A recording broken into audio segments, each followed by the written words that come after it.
ನಮಾಮಿ ಶಂಕರ ಸದಾಶಿವ ಸಮಾರಂಭಂ ಶಂಕರಾಚಾರ್ಯ ಮಧ್ಯಮಾಂ ಅಸ್ಮದಾಚಾರ್ಯ ಪರ್ಯಂತಂ ವಂದೇ ಗುರು ಪರಂಪರಾಂ ಶ್ರುತಿ ಸ್ಮೃತಿ ಪುರಾಣಾನಾಂ ಆಲಯಂ ಕರುಣಾಲಯಂ ನಮಾಮಿ ಭಗವತ್ಪಾದಂ ಶಂಕರಂ ಲೋಕಶಂಕರಂ. ನಾಡಿನ ಸಮಸ್ತ ವೀಕ್ಷಕ ಬಂಧುಗಳ ಪಾದಾರವಿಂದಗಳಿಗೆ ನನ್ನ ಶಿರಸಾಷ್ಟಾಂಗ ನಮಸ್ಕಾರಗಳು. ಎಲ್ಲರಿಗೂ ಶುಭೋದಯ. ಮಾತೃದೇವೋಭವ. ನಮ್ಮ ಹುಟ್ಟಿನಲ್ಲೊಂದು ಗುಟ್ಟಿದೆ. ಅದನ್ನು ಹಲವಾರು ಬಾರಿ ಹೇಳಿದ್ದೇನೆ. ಈ ಜಾತಕಗಳ ಪರಾಮರ್ಶೆಯಲ್ಲಿ ಎಷ್ಟೋ ಹೆಸರುಗಳು, ಜಾತಕಗಳು, ಜಾತಕ ನಿರ್ಣಯಗಳು, ಫಲಜ್ಯೋತಿಷ್ಯ, ಇನ್ನೊಂದು ಈ ಲಕ್ಷಾಂತರ ಜನರ ಈ ಒಂದು ಜಾತಕಗಳನ್ನ ಈ ಒಂದು 28-30 ವರ್ಷಗಳ ಪಯಣದಲ್ಲಿ ನೋಡಿರತಕ್ಕಂಥದ್ದು. ತುಂಬ ಜನ ಒಳಬೇಗುದಿಯಲ್ಲಿ ಬರ್ತಾರೆ. ನಮ್ಮ ಹುಟ್ಟೆ ನಿರ್ಧಾರ ಆಗ್ಬಿಟ್ಟಿರುತ್ತೆ. ನಾವು ಹೀಗೆ ಹುಟ್ಟಬೇಕು, ಇಂಥವ್ರ ಮನೆಯಲ್ಲೇ ಹುಟ್ಟಬೇಕು, ಇವರೇ ನಮ್ಮ ತಂದೆ, ಇವರೇ ನಮ್ಮ ತಾಯಿ, ಇದೇ ನಮ್ಮ ಲಾಭ ನಷ್ಟ, ಹೆಂಡತಿ ಮಕ್ಕಳು, ಪ್ರೀತಿ ಪ್ರೇಮ, ಗೆಳೆಯ, ಸೋಲು ಗೆಲುವು, ಅವಮಾನ ಸನ್ಮಾನ, ಅನುಮಾನ ಅಪಾರ್ಥ, ಅನಾರೋಗ್ಯ ಆರೋಗ್ಯ, ಎಲ್ಲ ಕಾಲ ನಿರ್ಣಯ, ಎಲ್ಲವನ್ನು ಒಂದು ಬುಕ್ ಮಾಡಿ ಕಳಿಸ್ಬಿಟ್ಟಿರ್ತಾರೆ. ಆದ್ರೂ ಕುತೂಹಲ ನಮಗೆ, ನನ್ನ ಬದುಕಿನ ಗಟ್ಟಿತನವೇನು? ಪ್ರತಿಯೊಬ್ಬರ ಹುಟ್ಟಿಗೂ ಒಂದು ಅರ್ಥ ಕೊಟ್ಟಿರ್ತಾನೆ. ಆದ್ರೆ ನಾವು ಮಾತ್ರ ಒಂದು ಅನರ್ಥಗಳನ್ನೇ ಹುಡುಕೋದು. ಮನುಷ್ಯನಿಗೆ ಮಾತ್ರ ಅಂಥದ್ದೊಂದು ದೌರ್ಬಲ್ಯವಿದೆ. ತನ್ನಂತಾನು ಅರ್ಥ ಮಾಡ್ಕೊಳ್ಳಲ್ಲ, ಎದುರುಗಡೆಯವರನ್ನು ಅರ್ಥ ಮಾಡ್ಕೊಳ್ಳಲ್ಲ. ಅನರ್ಥದಲ್ಲೇ ನನ್ನ ಬದುಕಿ ಇಷ್ಟೇನಾ, ಇಲ್ಲ ಎದುರುಗಡೆಯವ್ರು ಹೀಗೇನಾ, ನನ್ನ ಶಕ್ತಿ ಸಾಮರ್ಥ್ಯಗಳೇನು ಅನ್ನೋದನ್ನ ತಿಳ್ಕೊಳ್ಳೋದೇ ಇಲ್ಲ. ತನ್ನ ವೀಕ್ನೆಸ್ ಅನ್ನೇ ಹುಡುಕ್ತಾನೆ, ಇಲ್ಲ ಎದುರುಗಡೆಯವರ ವೀಕ್ನೆಸ್ ಅನ್ನು ಹುಡುಕ್ತಾನೆ. ಸೊ ಅಂತ ಒಂದು ಭಾವಾರ್ಥಗಳ ಹುಡುಕಾಟದಲ್ಲಿ ಈ ಅಕ್ಷರಗಳ ಜೋಡಣೆಯ ಬಗ್ಗೆ ನಿಮ್ಗೊಂದು ವಿಶೇಷ ಸಂಚಿಕೆಯನ್ನ ತಗೋಬರ್ತಿದ್ದೇನೆ. ನಿಮ್ಗೆ ಇಷ್ಟ ಆಗುತ್ತೆ ಅಂತ ಅನ್ಕೋತೇನೆ. ಸ್ನೇಹಿತರಿಗೆ ಶೇರ್ ಮಾಡಿ, ಆದಷ್ಟು ಅಲ್ಲೊಂದು ಬೆಲ್ ಬಟನ್, ಸಬ್ಸ್ಕ್ರೈಬ್ ಬಟನ್ ಅಂತಕ್ಕಂಥದ್ದನ್ನ ಒತ್ತಕ್ಕಂಥದ್ದು ಮಾಡಿ ಅಂತ ಕೇಳ್ಕೊತಿದ್ದೇನೆ. ಮೊಟ್ಟ ಮೊದಲಿಗೆ ಇವತ್ತು ಆರಂಭ ಮಾಡ್ತಿರ್ತಕ್ಕಂಥ ಹೆಸರಿನ ಅಕ್ಷರ ನಿಮಗೇ ಗೊತ್ತಿಲ್ಲದೆ ಅದು ಜಾತಕದಂತೆ ನಿರ್ಣಯ ಆಗಿರುತ್ತೋ, ಇಲ್ಲ ಯಾರೋ ಕುಟುಂಬದ ಹಿರಿಯರ ಸದಸ್ಯರನ್ನ ಹೆಸರಿಟ್ಟಿರ್ತಾರೆ, ಪ್ರೀತಿಯ ಹೆಸರಿಟ್ಟಿರ್ತಾರೆ, ಯಾರೋ ತುಂಬಾ ದೊಡ್ಡ ಫಾಲೋ ಮಾಡ್ತಿರತಕ್ಕಂಥ ವ್ಯಕ್ತಿಗಳನ್ನ ಇನ್ಫ್ಲೂಯೆನ್ಸ್ ಆಗಿ ಇಟ್ಟಿರ್ತಾರೆ. ಅಲ್ಲೊಂದು ನಡೆದು ಬಿಟ್ಟಿರುತ್ತೆ. ಆದ್ರೆ ನೀವುಗಳು ಮಾತ್ರ ತುಂಬಾ ಜನ, ಗುರುಗಳೇ ನನ್ನ ನಕ್ಷತ್ರದ ಹೆಸರಲ್ಲ ಇದು, ನನಗಿದು ಇಷ್ಟ ಇಲ್ಲ, ನಾನು ಚೇಂಜ್ ಮಾಡ್ಕೋತೀನಿ, ಈ ರೀತಿ ಪ್ರಬೋಧಗಳಿಗೆ ಒಳಗಾಗಿ ಹುಡುಕಾಡ್ತಿರ್ತೀರಿ. ಖಂಡಿತ ತಪ್ಪು. ಸುಮ್ಮನೆ ಆ ರೀತಿ ಹೆಸರು ಇಡಿಸೋಲ್ಲ. ಅಲ್ಲೊಂದು ಓಂಕಾರವಿದೆ, ಶ್ರೀಕಾರವಿದೆ. ನಿಮ್ಮ ಪ್ರತಿ ಹೆಸರಿನಲ್ಲೊಂದು ವೈಶಿಷ್ಟ್ಯತೆ ಇದೆ, ನಿಮಗೇ ಗೊತ್ತಿಲ್ಲದೆ ಅಲ್ಲಿಟ್ಟಿರ್ತಾರೆ. ಇಡಿಸುತ್ತೆ ಪ್ರಚೋದನೆ, ಗುರು ಪ್ರಚೋದನೆ, ಮಾತೃ ಪ್ರಚೋದನೆ, ಪಿತೃ ಪ್ರಚೋದನೆ, ಕುಟುಂಬ ಪ್ರಚೋದನೆ, ಹಿರಿಯರ ಪ್ರಚೋದನೆ, ಆಚಾರ್ಯ ಪ್ರಚೋದನೆ, ಪುರೋಹಿತರ ಪ್ರಚೋದನೆ, ಯಾವುದೋ ಒಂದು ಸಂಸರ್ಗ ನಮ್ಮನ್ನ ಪ್ರಚೋದನೆ ಮಾಡಿಸಿ ನಮಗಲ್ಲೊಂದು ವೈಬ್ರೇಷನ್ ಮಾಡಿಸಿರುತ್ತೆ. ಅದನ್ನ ಪ್ರಕಂಪನ ಅಂತ ಹೇಳ್ತೇವೆ. The vibration. ನಿಮ್ಮ ಹೆಸರಿನಲ್ಲೊಂದು ವೈಬ್ರೇಷನ್ ಇದೆ, ನಿಮಗೇ ಗೊತ್ತಿಲ್ಲದೆ ಅದನ್ನ ಚೇಂಜ್ ಮಾಡ್ಕೊಬಿಟ್ರೆ ಬದಲಾಗಿಬಿಡುತ್ತೆ. ಖಂಡಿತ ಇಲ್ಲ. ಒಂದು ಬಹುದೊಡ್ಡ ಅಧಿನಾಯಕಿ, ಆಕೆ ಹೆಸರಿನಲ್ಲಿ ಒಂದು ಬದಲಾವಣೆ ತರ್ತಾರೆ. ಹೆಸರದೆ ಅಲ್ಲೊಂದು ಸೇರಿಸ್ತಾರೆ, ತರ್ತಾರೆ, ಅಲ್ಲೊಂದು ಲೆಕ್ಕಾಚಾರಗಳೇನೋ ಹಾಕ್ಬಿಡ್ತಾರೆ. ಆದರೂ ಆಕೆಗೆ ಜೈಲಿಗೆ ಹೋಗೋದನ್ನ ತಪ್ಪಿಸ್ಲಿಕ್ಕೆ ಆಗೋದಿಲ್ಲ. ಆದರೂ ಆಕೆಗೆ ಅನಾರೋಗ್ಯ ಬರೋದನ್ನ ತಪ್ಪಿಸ್ಲಿಕ್ಕೆ ಆಗೋದಿಲ್ಲ. ಆದರೂ ಆಕೆಯ ಅಪಮೃತ್ಯುವನ್ನು ಕೂಡ ತಪ್ಪಿಸ್ಲಿಕ್ಕೆ ಆಗಲಿಲ್ಲ. ಆಕೆಯ ಮೃತ್ಯುವಿನಲ್ಲೊಂದು ಎಡವಟ್ಟು, ಎಳೆದಾಟ. ಇತ್ತೀಚೆಗೆ ಆ ಕೇಸ್ ಒಂದು ಓಪನ್ ಆಗಿ ಆ ಥರ ಮಾಡಿದ್ರಂತೆ, ಈ ಥರ ಮಾಡಿದ್ರಂತೆ. ಹೌದು, ನಮ್ಮ ಅಕ್ಷರಗಳ ಜೋಡಣೆ ಇನ್ನೊಂದು ಲೆಕ್ಕಾಚಾರಗಳಿದೆ. ತಂದಿಟ್ಕೊಂಡಿದ್ದ ತಕ್ಷಣ ಈಗ ಅದನ್ನ ಯಾವ ರೀತಿ ಹೇಳ್ತೇವೆ ಅಂದ್ರೆ, ಒಂದು ಹಾಲಿಗೆ ಇಷ್ಟೇ ಸಕ್ಕರೆ ಹಾಕ್ಬೇಕು ಅನ್ನೋದು ಇರುತ್ತೆ. ಅತಿ ಆದ್ರೂ ಕಷ್ಟ, ಕಡಿಮೆ ಆದ್ರೂ ಕಷ್ಟ. ಯಾರೋ ಹೇಳಿದ್ರು ಅಂತ ಸ್ವಲ್ಪ ಕೆಲವ್ರಿಗೆ ಇಷ್ಟ ಜಾಸ್ತಿ ಹಾಕೊಳ್ಳೋದು. ನನ್ನ ಸ್ನೇಹಿತ ಸುದರ್ಶನ್ ಅಂತಿದ್ದಾರೆ, ಅಯ್ಯೋ ಅವ್ರು ಕಾಫಿನಲ್ಲಿ ಹಾಕೊಂಡು ಕುಡಿಯೋ ಸಕ್ಕರೆ ನೋಡ್ಬೇಕು. ಅವ್ರ ಇಡೀ ಫ್ಯಾಮಿಲಿಗೆ ಡಯಾಬಿಟಿಸ್ ಇದ್ರು, ಅವ್ರಿಗಾಗಿಲ್ಲ. ಒಂದು ಲೋಟದಲ್ಲಿ ಅರ್ಧ ಲೋಟ ಸಕ್ಕರೆ, ಅರ್ಧ ಲೋಟ ಕಾಫಿನ ಹಾಕೊಳ್ಳೋದು. ಮಿಕ್ಸ್ ಮಾಡಿ ನಾನು ಸಾರ್ ಏನ್ ಹಿಂಗ ಹಾಕೋತೀನಿ ಅಂದ್ರೆ, ಇಲ್ಲ ರವಿಶಂಕರ್ ನನ್ಗೆ ಈ ತರ ತಗೊಂಡ್ರೇನೆ ಅಂತ. ಹಾಗಂದ್ರೆ ನಾವು ತಗೊಳಕ್ಕಾಗುತ್ತಾ? ಆಗೋಲ್ಲ. ನಮಗ್ ಬಾಯಿ ಒಗರಾಗ್ಬಿಡುತ್ತೆ. ಆ ಪಾಟಿ ಸಿಹಿ ಆಗೋಲ್ಲ. ಕೆಲವರು ಉಪ್ಪು ಜಾಸ್ತಿ ಹಾಕೋತಾರೆ, ಕೆಲವರು ಉಪ್ಪಿಲ್ಲದೆ ಊಟ ಮಾಡ್ತಾರೆ. ನಾನು ಉಪ್ಪಿಲ್ಲದ ಊಟ ಮಾಡ್ತೇನೆ, ಕಂಪ್ಲೇಂಟ್ ಮಾಡೋಲ್ಲ. ಊಟದಲ್ಲಿ ಉಪ್ಪು ಕಡಿಮೆ ಇದೆ, ಜಾಸ್ತಿ ಇದೆ, ತುಂಬಾ ಜಾಸ್ತಿ ಆಗಿದೆ ಅಂದಾಗ ಮಾತ್ರ ಒದ್ದಾಡ್ತೇನೆ. ಅದಕ್ಕೆ ಸ್ವಲ್ಪ ಸ್ವಲ್ಪ ಊಟ ಹಾಕಿಸ್ಕೋತೇನೆ, ತಿನ್ನೋವಾಗಲೇ ಗೊತ್ತಾಗುತ್ತೆ ಜಾಸ್ತಿ ಇದೆ ಅಂದ್ರೆ ಬಾಯಿ ಮುಚ್ಕೊಂಡಿರ್ತೇನೆ. ಇದನ್ನು ನನ್ನ ತಾಯಿ ಹೇಳ್ಕೊಟ್ಟಿದ್ದು, ಅಜ್ಜ ಹೇಳ್ಕೊಟ್ಟಿದ್ದು. ಊಟಕ್ಕೆ ರುಚಿಯನ್ನು ನೋಡಬಾರದು, ಅದನ್ನ ಅವಲೋಕನವೂ ಮಾಡಬಾರದು. ತಟ್ಟೆಲಿ ಏನಿಟ್ಟಿದ್ರು ಮಹಾಪ್ರಸಾದ ಅಂತ ತಿಂದು ಕೈ ತೊಳ್ಕೊಂಡು ಎದ್ದೋಳ್ತಾ ಇರ್ಬೇಕೇನ, ಇದೇನಿದಿಲ್ಲ ಇದೇನದಿಲ್ಲ. ನಂದು ತುಂಬಾ ಕುಂದುಕೊರತೆಗಳಿತ್ತು. ಅಂಥದ್ದೊಂದು ಅಕ್ಷರದ ಮಾಲೆಯೇ ಎಸ್. ಹೌದು, ಎಸ್ ಅಕ್ಷರದಿಂದ ಉಂಟಾಗಿರತಕ್ಕಂಥ ಆ ಒಂದು ಅಕ್ಷರದ ಮಾಲೆಯಲ್ಲೊಂದು ಸರ್ಪವಿದೆ.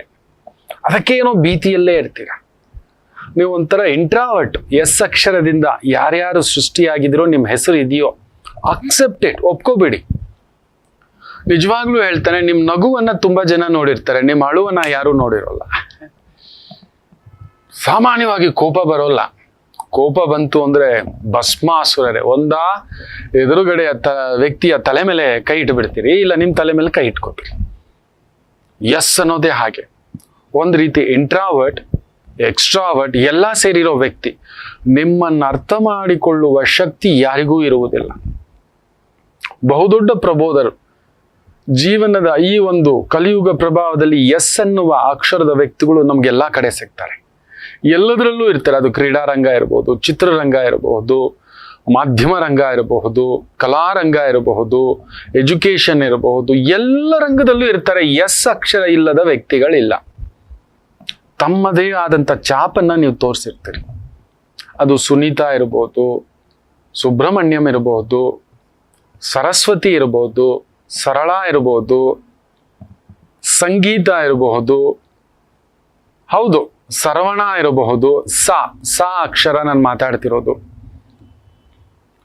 ಆ ಸ ಅನ್ನೋ ಆ ಒಂದು ಎಸ್ ಇದೆಯಲ್ಲ, ಆ ಸ್ಟಾರ್ಟಿಂಗ್ ಆ ಒಂದು ಎಸ್ ಅಲ್ಲಿ ಅಂತದೊಂದು ವೈಬ್ರೇಷನ್.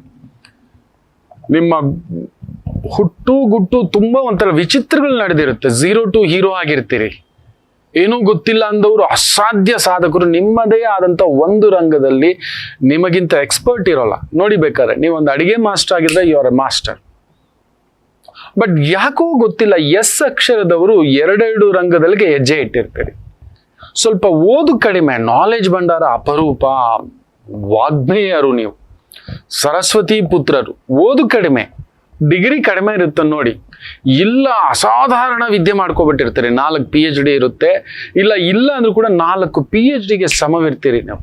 ಎಸ್ ಅನ್ನುವ ವ್ಯಕ್ತಿಗಳು ಖಂಡಿತ ನಿಮಗೊಂದು ಒಳಗೊಬ್ಬ ಸ್ನೇಹಿತ ಇರ್ತಾನೆ. ನಿಮ್ಮ ಒಳಗೊಬ್ಬ ಪ್ರೀತಿಯ ಆ ಒಂದು ನೋವು ಆಗಿರುತ್ತೆ. ಯಾರು ಪ್ರೀತಿಸಿದ್ರು ಪ್ರೀತಿಸಿಲ್ವ ನನಗೆ ಗೊತ್ತಿಲ್ಲ, ನೀವಂತೂ ಖಂಡಿತ ಒಂದು ಪ್ರೀತಿ ವಿಚಾರದಲ್ಲಿ ನೋವು ತಿಂದಿರ್ತೀರಿ. ಎಸ್ ಅನ್ನುವ ಆ ಒಂದು ಅಕ್ಷರ ಮಾಲಿಕೆ. ಪ್ರೀತಿಗೆ ಹಂಬಲ್ಸಿರ್ತೀರಿ. ಎಲ್ಲರಿಗೂ ಪ್ರೀತಿ ಕೊಡೋ ವ್ಯಕ್ತಿ ನೀವು. ಯಾಕೋ ನಿಮ್ಮನ್ನ ಅರ್ಥ ಮಾಡ್ಕೊಳ್ಳೋರು ಕಡಿಮೆ. ಎಲ್ಲದರಲ್ಲೂ ಜಾಸ್ತಿ ವೈರಾಗ್ಯ ಜಾಸ್ತಿ, ತುಂಟುತನ ಜಾಸ್ತಿ. ಕೆಲಸಕ್ಕೆ ಹಿಡಿದುಕೊಂಡರೆ ನಿಮ್ಮಷ್ಟು ಪಕ್ವತೆಯ ವ್ಯಕ್ತಿ ಇಲ್ಲ, ಹಿಡ್ಕೋಬಿಡ್ತೀರಿ. ಅದನ್ನ ಸಾಧಿಸಿದ ಮೇಲೆ ಪಕ್ಕಕ್ಕೆ ಜರುಗಿ ಹೋಗತಕ್ಕಂಥ ತಾಕತ್ತುಂಟು. ಸಚಿನ್ ತೆಂಡೂಲ್ಕರ್. ಎಸ್, ಗಮನಿಸಿ ನೋಡಿ. ಒಂದು ಕೋಚ್ ಆಗಿ ಫೇಲ್ಯೂರೇ, ಅಷ್ಟು ದೊಡ್ಡದಾಗಲಿಲ್ಲ. ಒಂದು ದೊಡ್ಡ ಲೀಡರ್ ಆಗಿ ಫೇಲ್ಯೂರೇ. ಕಾಮೆಂಟ್ರಿ ಆಗಿ ತುಂಬಾ ದೊಡ್ಡ ಕ್ಯಾಚ್ಗಳು, ತುಂಬಾ ದೊಡ್ಡ ಗ್ರೇಟೆಸ್ಟ್ ಫೀಲ್ಡರು, ಅದು ಇದು ಅದೆಲ್ಲ ಏನೂ ಇಲ್ಲ. ಆದರೆ is a legend in batting. ಅದು ಬಿಟ್ಟು ಏನೂ ಗೊತ್ತಿಲ್ಲ. ಅಂತಹದೊಂದು ಮುಗ್ಧತೆ ಎಸ್ ಅಕ್ಷರದವ್ರಿಗಿರುತ್ತೆ. ನಿಮ್ಮ ರಂಗದಲ್ಲಿ ನಿಮಗೆ ತಿಳಿದಿರೋ ಅಷ್ಟು ಬೇರೆಯವ್ರಿಗೆ ಗೊತ್ತಿರೋದಿಲ್ಲ. ಹೌದು, ಅದ್ಭುತ. ನೀವು ಹಾಡುಗಾರರಾಗಿಯೋ, ಪೇಂಟಿಸ್ಟ್ ಆಗಿಯೋ, ಚಿತ್ರಕಾರರಾಗಿಯೋ, ಮಾಧ್ಯಮ, ಬರವಣಿಗೆ, you are a very good teacher. ನಿಮ್ಮ ಹತ್ರ ಬಂದ್ರೆ ತುಂಬಾ ಕಥೆಗಳು ಸಿಗುತ್ತೆ. ತರ ಚಿಕ್ಕ ಕಣ್ಣುಗಳು ನೀವು. ತುಂಬಾ ಎತ್ತರದ ವ್ಯಕ್ತಿಗಳು ಅಲ್ಲ, ತುಂಬಾ ದಪ್ಪನೂ ಅಲ್ಲ, ತುಂಬಾ ಸಣ್ಣನೂ ಅಲ್ಲ, ಮಧ್ಯಮ. ಎಲ್ಲರಲ್ಲೂ ಇರತಕ್ಕಂಥ ನಾರಾಯಣ. ಕೆಟ್ಟವರಲ್ಲೂ ಇರ್ತೀರಿ, ಆದರೆ ಅದನ್ನ ವಿಶ್ಲೇಷಣೆ ಮಾಡೋಲ್ಲ. ಒಳ್ಳೆಯವರಲ್ಲೂ ಇರ್ತೀರಿ. ನಿಮಗೆ ಒಂದು ರೀತಿ ಕಮಲದ ಹೂ. ನೀವು ಕೆಸರಿನಲ್ಲೇ ಅರಳಿದ್ರು ಕೂಡ, ಬೆಳೆದ್ರೂ ಕೂಡ ಅದು ಕಂಠದ ಹಾಗೆ ಮೇಲೆ ಬಂದು ನಿಲ್ತೀರ. ಅದಕ್ಕೆ ಎಲ್ಲರಲ್ಲೂ ಸಲ್ಲುತ್ತೀರಿ. ನೀವೊಂದು ಅಪರೂಪದ ವ್ಯಕ್ತಿಗಳು, ವಿದ್ಯಾರ್ಥಿಗಳು. ಸದಾ ಕಲಿಯುವಂತ ಒಂದು ಅಭ್ಯಾಸ ಬರುತ್ತೆ. ಏನೋ ಒಂದು ಹೊಸತನ, ಏನೋ ಒಂದು ಭಾವ, ಚಲಿಸುವಿಕೆ ಇದು ಇರ್ತಕ್ಕಂಥದ್ದು. ನೀವು ಕಣ್ಣೀರು ಹಾಕಿರೋದು ತುಂಬಾ ಜನ ನೋಡಿರೋಲ್ಲ. ನಿಮಗೆ ಕಣ್ಣೀರು ಬಂದಿರೋದು ಗೊತ್ತಿರೋಲ್ಲ. ನಿಮಗೆ ಬೇಕಾದ್ರೆ ಗಮನಿಸಿ ನೋಡಿ. ತುಂಬಾ ಹಳೆ ಹಾಡುಗಳು ಅಂದ್ರೆ ತುಂಬಾ ಇಷ್ಟ.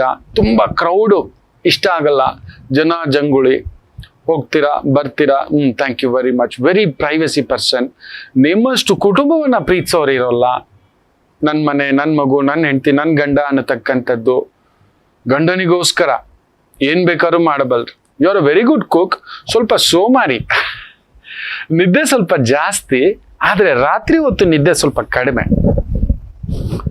ರಾತ್ರಿ ಹೊತ್ತು ಕಡಿಮೆ.